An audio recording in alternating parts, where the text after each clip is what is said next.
Thank you for giving us an opportunity. Primarily, as you all are aware, that the National Disaster Management Authority deals with the consequences and the risks created by the climate change.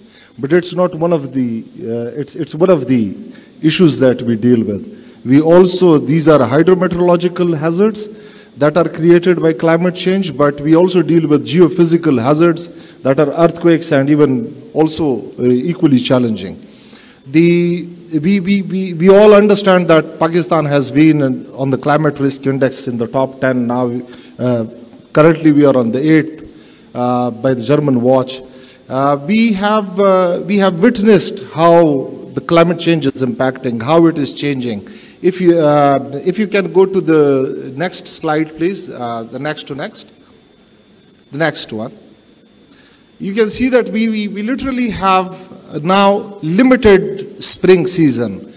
In 2022, we had winter, and we straight away went into summers, and we had heat waves, 4 heat waves at that time. We had early monsoon, early and heavy monsoon. The pattern of monsoon is shifting. We had minus rainfall precipitation in the traditional areas like Azad, Jammu and Kashmir and northern areas, while it was over 500% more rains in the southern parts, that is Balochistan and Sindh. We have heavy rains in Balochistan and Sindh, and it's shifting towards north, from northeast to northwest. We had Gulf events, and all this was happening almost at the same time. Can we go to the previous slide now? Now, the disaster management system that has been created for this purpose is created under Article 144 of the Constitution. And we have those as a devolved subject, but thanks God, the provinces had demanded of the Federation to enact a legislation to have a holistic system, whereby we have a National Disaster Management Commission headed by the Prime Minister, which is a policy-making body, and NDMA serves as Secretariat and deals with monitoring, implementation and coordinating of the national plan and policy. We deal with implementation of national disasters. We are not required to deal with the localized disasters. That is the job of the provinces and the districts.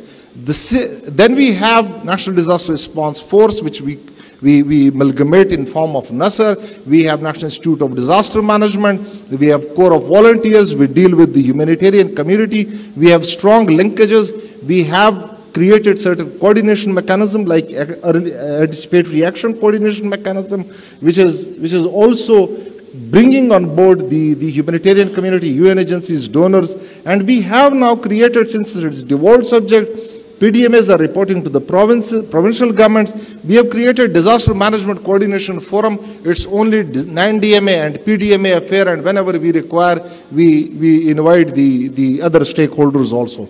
Similar system has been replicated at provincial level, where PDMCs are policy-making bodies assisted by PDMAs. But let me accept here that while we have a fairly strong NDMA, we have a fairly strong PDMAs by now, alhamdulillah, the weakest link seems to be the district disaster management authorities. We need to have dedicated departments at district disaster management authority to facilitate the deputy commissioner or his systems in dealing with this situation. So this coordination mechanism is backed up by now.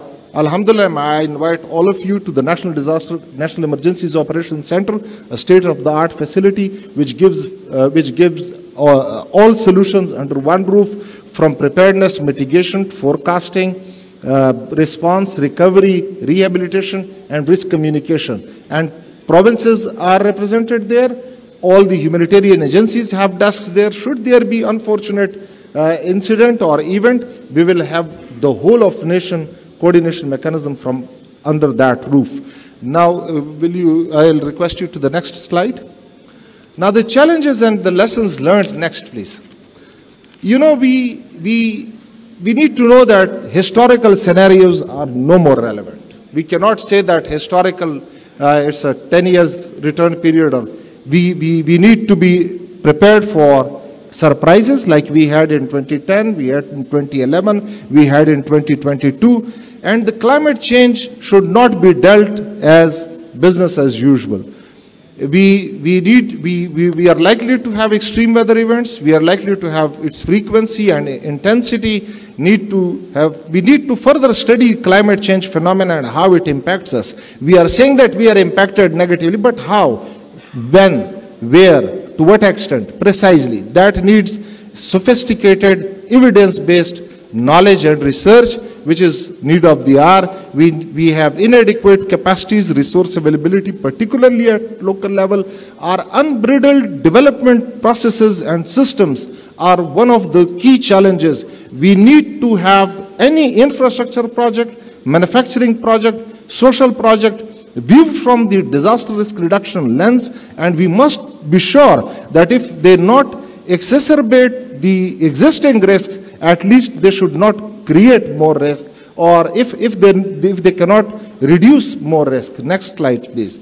Now, this is the way forward that we propose, and we are working on it, and I cannot agree more on this with Dr. Adil Najam, that we need to have integration of institutions. There is a civil defense, there is ERA, there is NDMA. At provincial level, there are plethora of organizations. We need to have a single command structure, a single system that deals with this challenge, and that integration is very important. We need to have a strong coordination mechanism and early warning mechanism that I have already briefed you, that we have now National Emergencies Operations Center, but the next steps should be that we should have provincial emergencies operation centers, then district emergencies operation centers, and all of them linked together virtually, speaking and responding as a whole of nation. We need to have a risk knowledge developed, invested in that. The National Institute of Disaster Management is now working very closely with the universities, not only at home or think tanks, but also abroad. And we need to have a risk-sensitive development. Just imagine, we have building codes of Pakistan, the implementation is at local level, and it's only probably relevant to the urban areas, not to the rural areas. We need to implement that. We have missing land use plans in most of our cities. And even it's very good for towns and villages. We need to have land use plans where we are going to have agriculture, where we are going to have habitation, where we are going to have industry, and which areas are risk prone, where we should not be developing habitations at all. We are now coming up with towns and infrastructure that further create vulnerabilities. We need to have enhanced response capacities. With our efforts, but this is a continuous journey. Alhamdulillah, I'm happy to report to you that we have over 9 urban search and rescue teams. During Margalla's Towers unfortunate incident, we had none. We just did it the traditional way. Now we have, Alhamdulillah, in the whole region, Pakistan has the only UN Sarak certified team, and we are now planning to expand that to others, and we have other teams also. You all are aware of the good work that our teams did in Turkey and Syria, and they saved lives. So we need to have more strong mechanisms. I'll come to your. I feel to maintain my credibility, मुझे एक दफा आपको भी interrupt करना चाहिए, so everyone can say I'm being fair. If you could wrap up in a minute. Last one. Coming to your direct question, is community-based disaster risk management is the way forward, and a strong way forward.